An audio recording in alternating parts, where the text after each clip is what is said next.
Green Card ունեցողներ, եթե պատրաստվում եք Միացյալ Նահանգներից դուրս ճամփորդել, ապա ուշադիր լսեք։ Գերագույն դատարանը որոշում է կայացրել եւ սա կարող է լուրջ ռիսկեր ստեղծել այն մարդկանց համար, ովքեր Green Card ունեն, բայց երբևէ ունեցել են քրեական խնդիր։ Եթե դուք ունեք Green Card, բայց եղել եք ձերբակալված, մեղադրված կամ դատապարտված որևէ քրեական գործով, ապա Միացյալ Նահանգներ վերադառնալը կարող է մեծ ռիսկեր առաջացնել։ Սահմանապահները կարող են ասել, ձեր գործը պետք է ստուգվի։ Սա չի նշանակում, որ ձեզ չեն թույլ տա մտնել Միացյալ Նահանգներ, բայց կարող են ձեզ պահել, հարցաքննել, տանել detention եւ ձեր գործը ուղարկել իմիգրացիոն դատարան։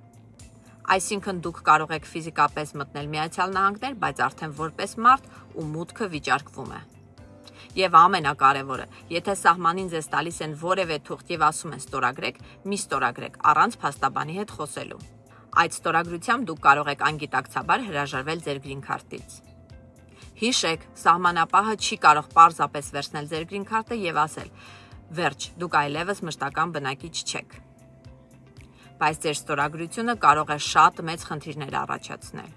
Ուստի, եթե երբևէ ունեցել եք քրեական խնդիր, մի ճամփորդեք Միացյալ Նահանգներից դուրս առանց նախապես ձեր գործը ստուգելու,